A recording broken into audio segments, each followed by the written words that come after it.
بسم الله ذي الشان، عظيم السلطان، شديد البرهان، قوي الأركان، ما شاء الله كان. أعوذ بالله من الشيطان. بسم الله الرحمن الرحيم. ربنا عليك توكلنا وإليك أنبنا وإليك المصير. أيها الإخوة المؤمنون، السلام عليكم ورحمة الله وبركاته. نحييكم من هذه الرحاب الطاهرة، رحاب مسجد العارف بالله سيدي علي البكري بحي الرويعي بمدينة القاهرة. نحييكم إخوة الإيمان، وننقل لكم هذه الأمسية الدينية المباركة احتفاء بمولد خير البرية ورسول الإنسانية، الرحمة المهداة والنعمة المسداة، محمد بن عبد الله صلوات ربي وسلامه عليه، الذي بلغ الرسالة وأدى الأمانة ونصح الأمة وكشف الغمة وجاهد في الله حق جهاده، فكان حقا نعم الأسوة وكان حقا نعم القدوة. أيها الإخوة المؤمنون، ونبدأ معا هذه الأمسية الدينية المباركة بخير الحديث وطيب الكلم، بالقرآن الكريم، بآيات بينات من كتاب الله يتلوها علينا القارئ الشيخ إسماعيل حجاب. أعوذ بالله من الشيطان الرجيم.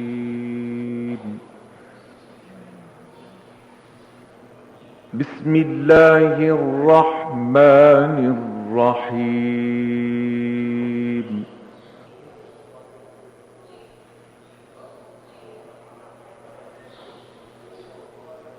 وأيوب إذ نادى ربه أني مسني الضر وأنت أرحم الراحمين.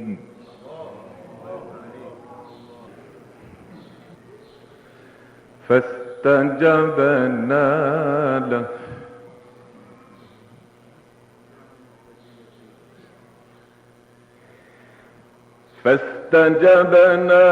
له فكشفنا ما به من ضر وآتيناه أهله ومثلهم معهم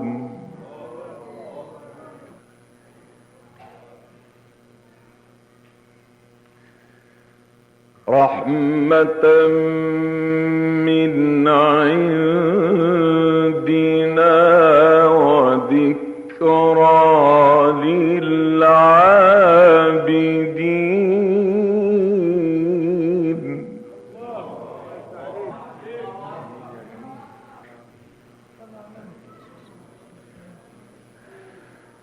وأيوب إذ نادى ربه أني مسني الضر وأنت أرحم الراحمين.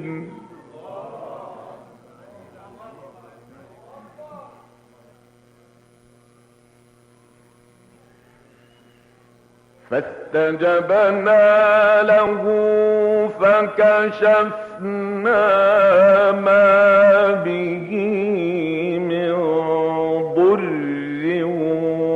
وآتيناه أهله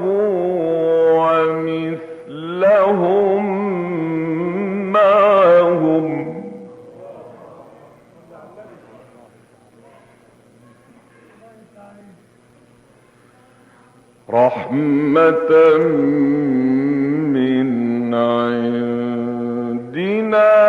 وذكرى للعابدين.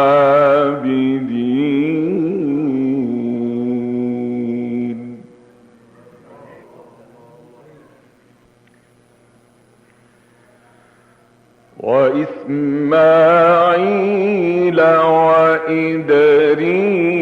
وذا الكفل كل من الصابرين.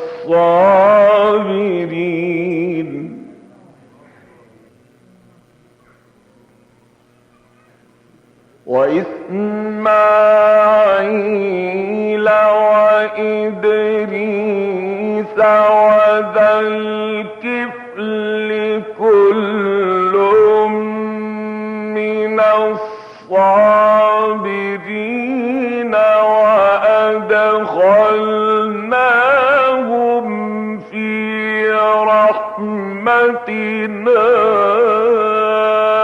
إنهم من الصالحين.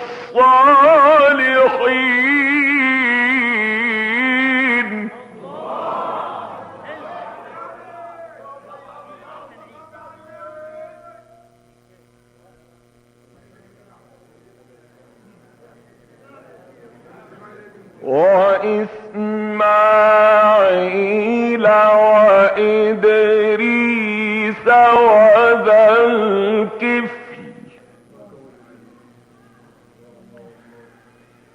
كل من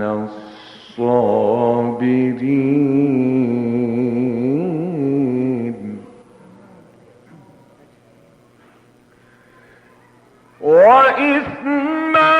وإسماعيل وإدريس وذا الكفل كل من الصابرين وأدخلناهم في رحمتنا إنهم من الصالحين.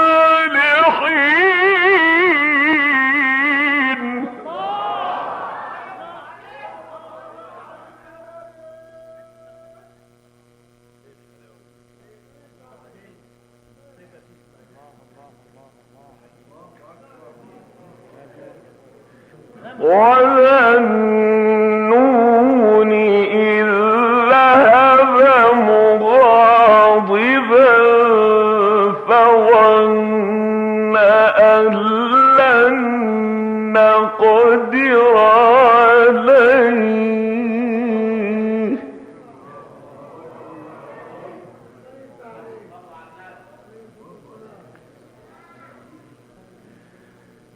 فظن أن لن نقدر عليه فنادى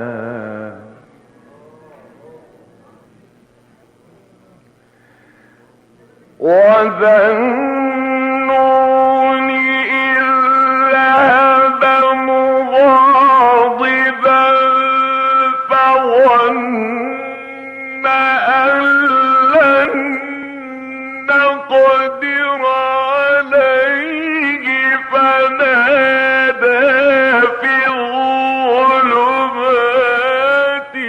أن لا إله إلا أنت سبحانك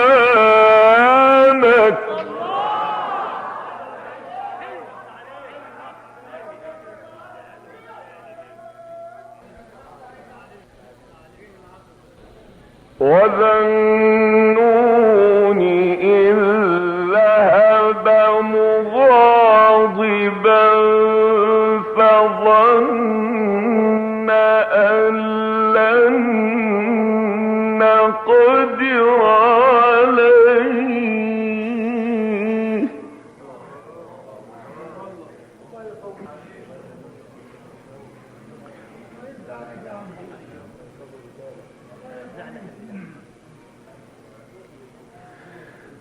وَذَنُّونِ إِذ ذَهَبَ مُغَاضِبًا فَظَنَّ أَن لَّن نَّقْدِرَ عَلَيْهِ فَنَادَىٰ فِي الظُّلُمَاتِ أَن لَّا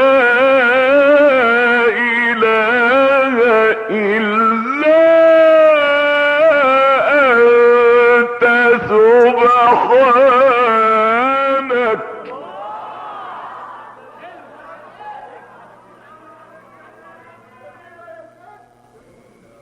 وَذَا النُّونِ إِذ ذَهَبَ مُغَاضِبًا فَظَنَّ أَن لَّن نَّقْدِرَ عَلَيْهِ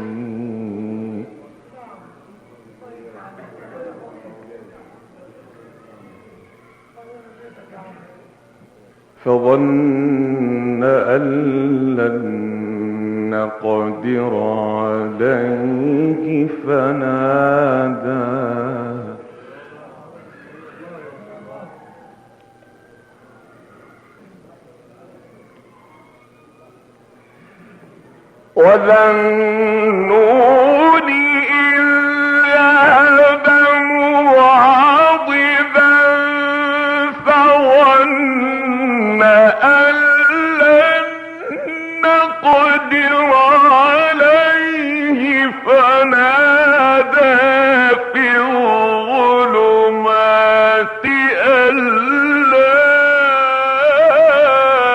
إِلَٰهَ إِلَّا أَنتَ سُبْحَانَكَ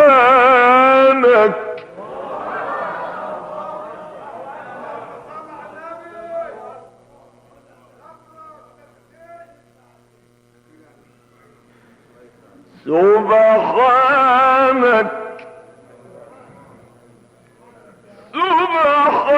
سبحانك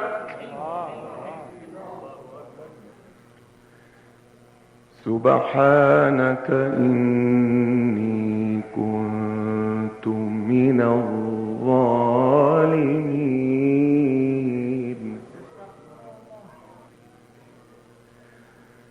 فاستجبنا له ونجيناه من الغم وكذلك ننجي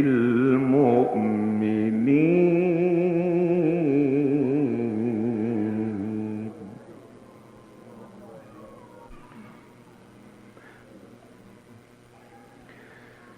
وزكريا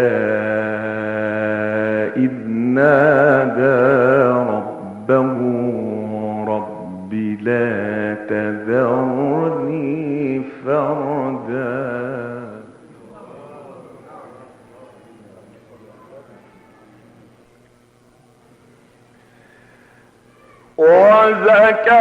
وزكريا إذ نادى ربه رب لا تذرني فردا وأنت خير الوارثين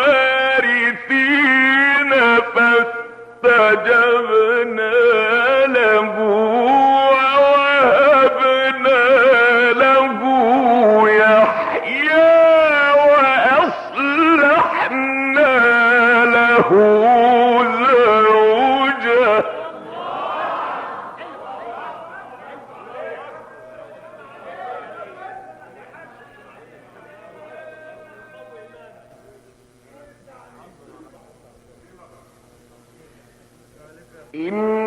إنهم كانوا يسارعون في الخيرات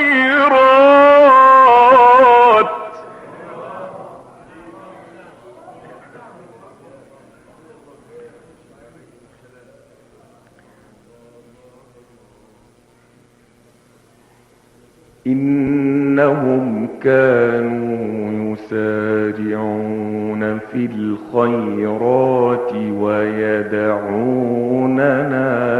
رغبا ورهبا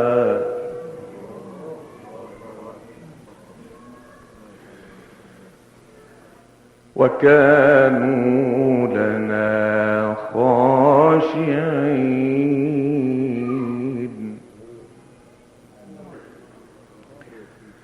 والتي أحصنت فرجها فنفخنا فيها من روحنا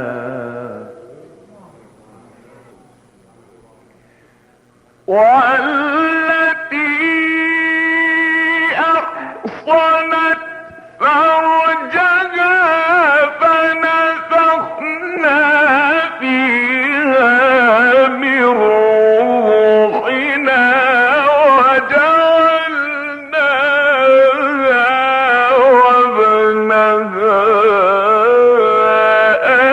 آية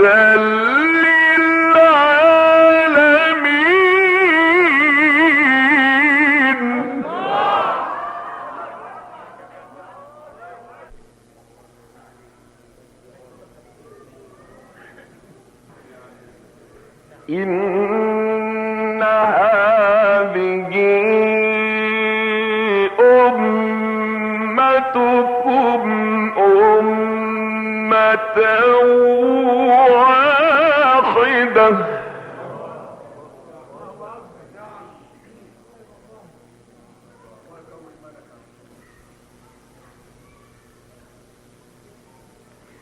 إن هذه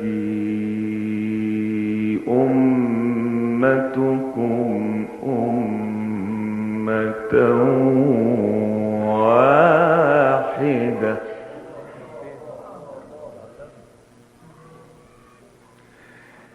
إن هذه أمتكم أمة واحدة وأنا ربكم فاعبدون.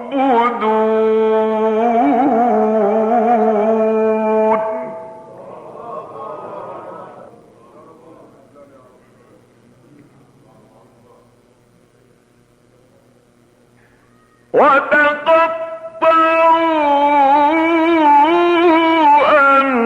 أمرهم بينهم كل إلينا راجعون.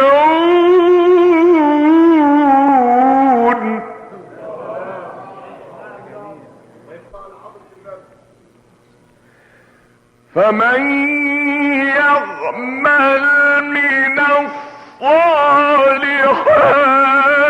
وهو مؤمن فلا كفران لسعيه وإنا له كاتبون.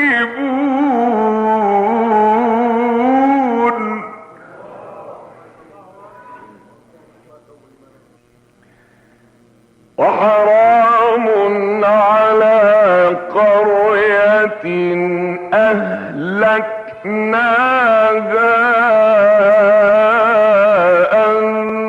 أنهم لا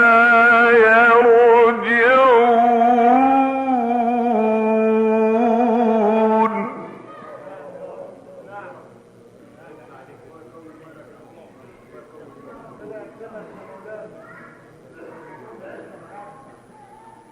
حتى إذا فتحت يأجوج ومأجوج وهم من كل حدب ينسلون.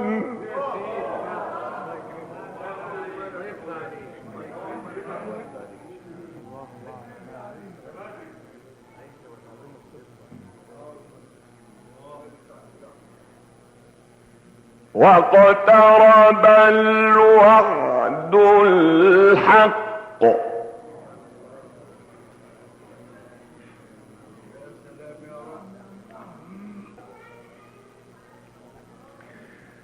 واقترب الوعد الحق فإذا هي شاخصة أبصار الذين كفروا يا ويلنا قد كنا في غفلة من هذا بل كنا ظالمين.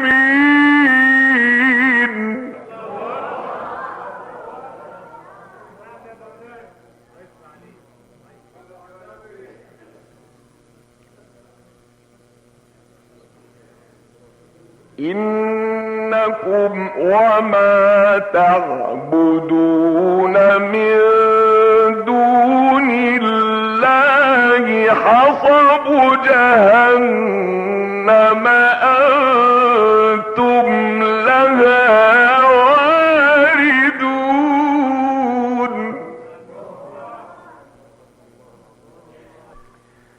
لو كان هؤلاء آلهة ما وردوها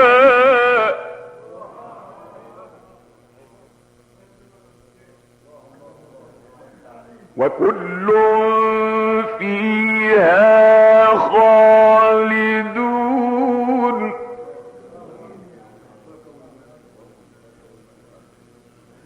لهم فيها زفير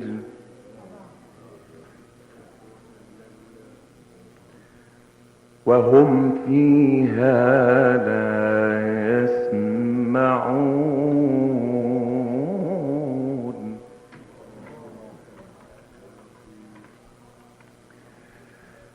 إن الذين سبقت لهم منا الحسنى أولئك عنها مبعدون.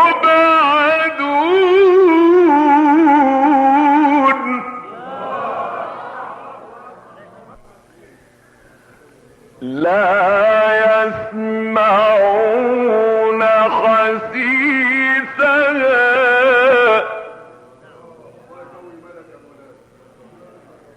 لا يسمعون خسيسها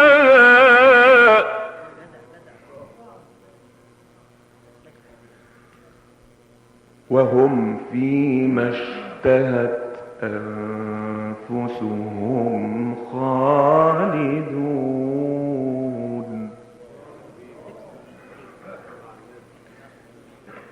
لا يحزنهم الفزع الأكبر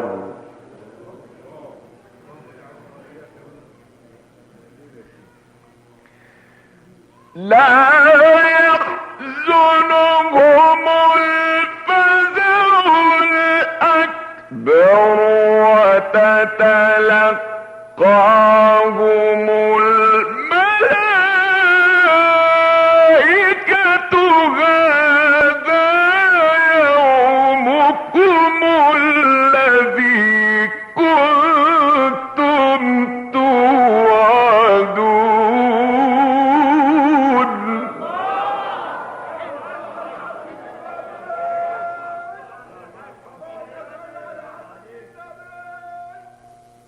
لا يحزنهم الفزع الأكبر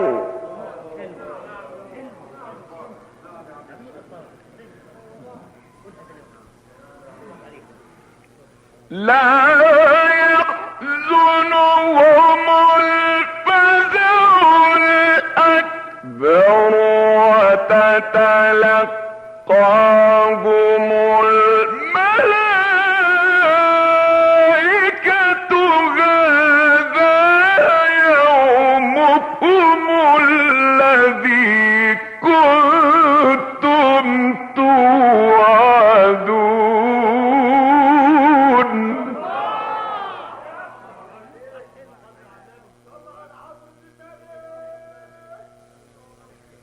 يوم نطوي السماء كطي السجل للكتب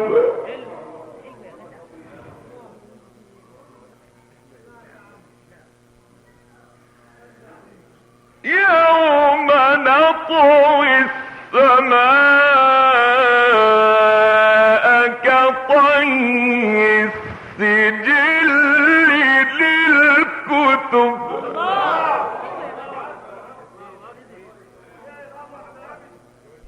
يوم نطوي السماء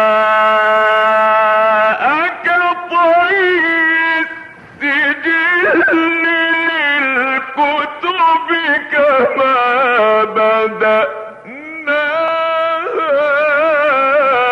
أول خلق نعيده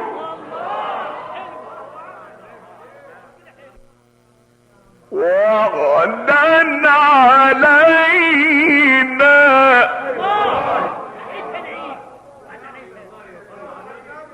وغدا علينا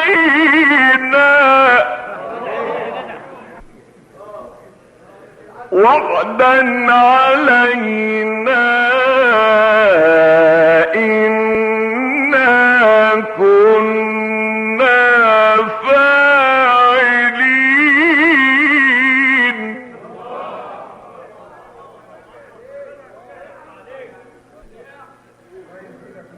ولقد كتبنا في الزبور من بعد الذكر أن الأرض يرثها عبادي الصالحون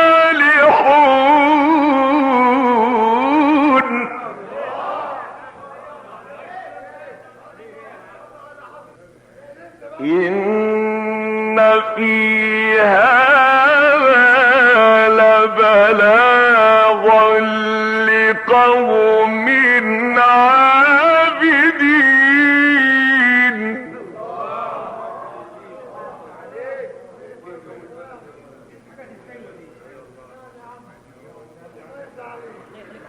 وما أرسلناك إلا رحمة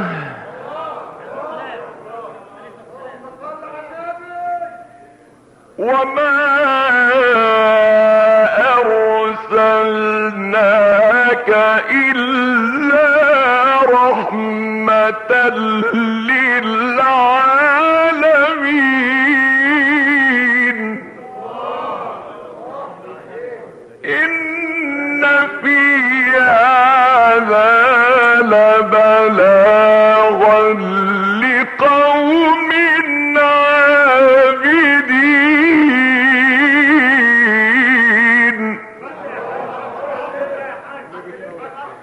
وما أرسلناك إلا رحمة للعالمين صدق الله العظيم.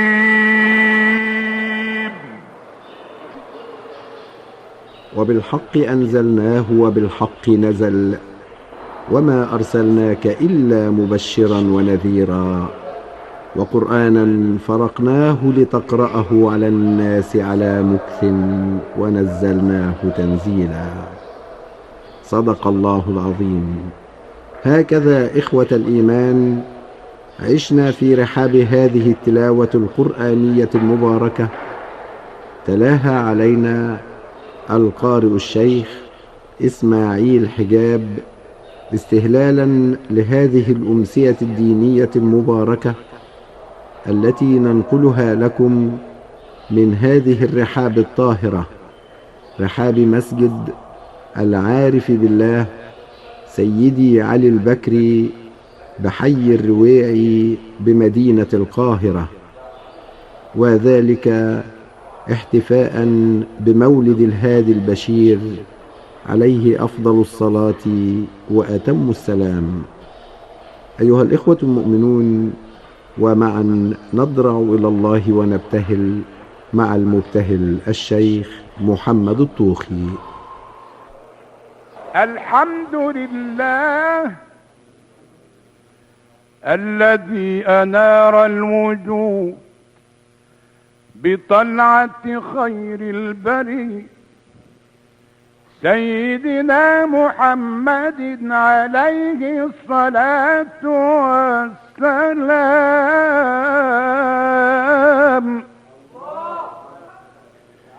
قمر الهداية وكوكب العناية الرباني،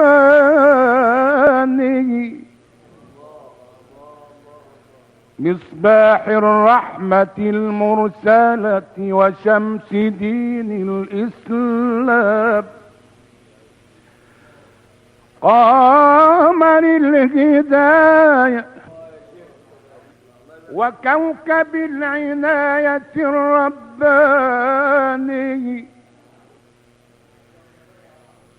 مصباح الرحمة المرسلة وشمس دين الإسلام.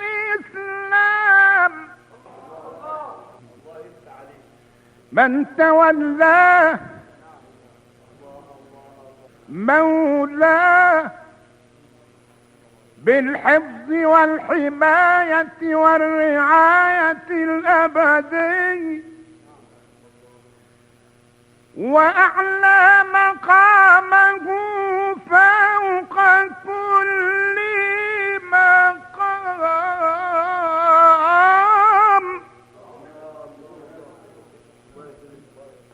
من تولاه مولاه، من تولاه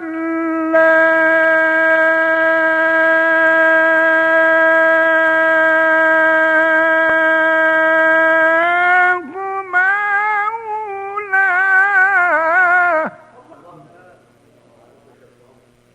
من تولاه مولاه بالحفظ والحماية والرعاية الأبدية، وأعلى مقامه فوق كل مقام، وفضله على الأنبياء والمرسلين ذوي المراتب العالية، فكان للأولين مبدأ وللآخرين ختام، وشرف أمته على الأمم السابقة القبلية، فنالت به درجة القرب والسعادة والاحترام، وأنزل تشريفها في محكم الآية القرآنية، حيث قال وهو أصدق القائلين في كتابه المنزل على خير الأنام: بسم الله الرحمن الرحيم. كنتم خير أمة أخرجت للناس تأمرون بالمعروف وتنهون عن المنكر وتؤمنون بالله. صدق الله العظيم. فما أعذب هذا الكلام. أحمده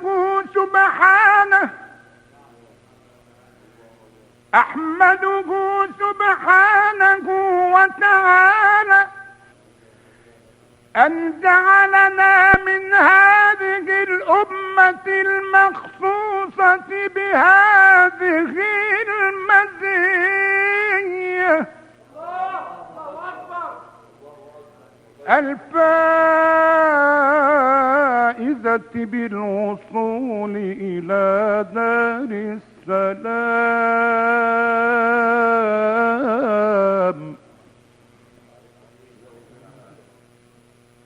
يا رسول الله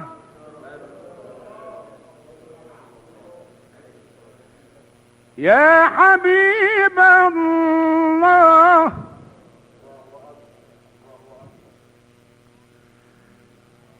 يا محمد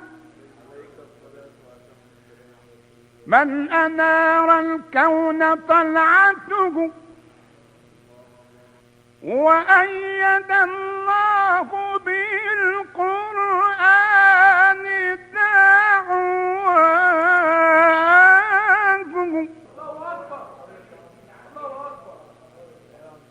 محمد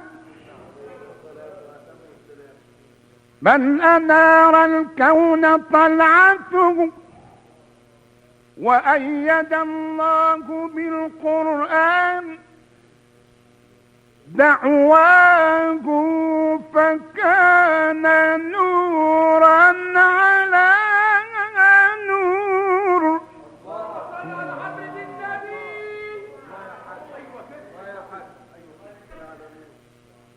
حبيبي محمد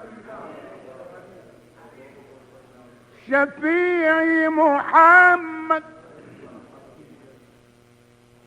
نور على نور نور على نور نور على نور نور على نور. حبيبي محمد نور على نور يسر به من شاهد النور يسهو في محاياه.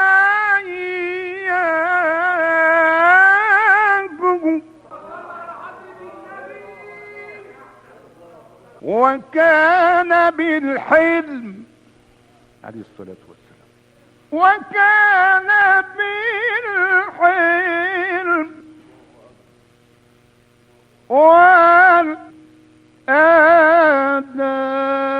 والآداب متصفا.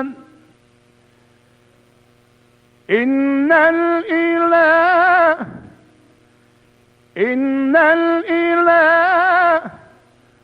على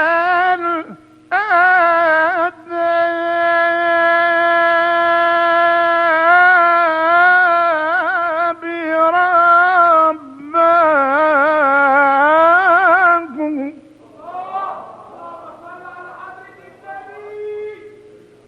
صلى الإله على روح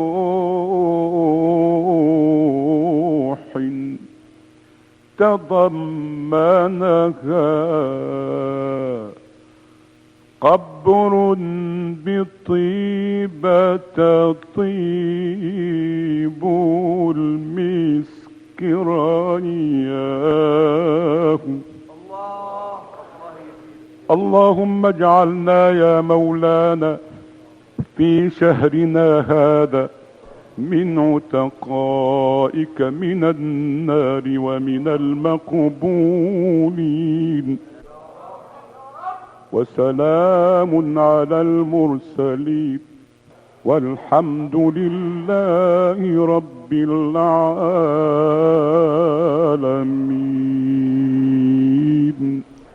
اللهم صلاة وسلاما عليك يا سيدي يا رسول الله، يا من بعثك الحق تبارك وتعالى بالحق شاهدا ومبشرا ونذيرا وداعيا إلى الله بإذنه وسراجا منيرا.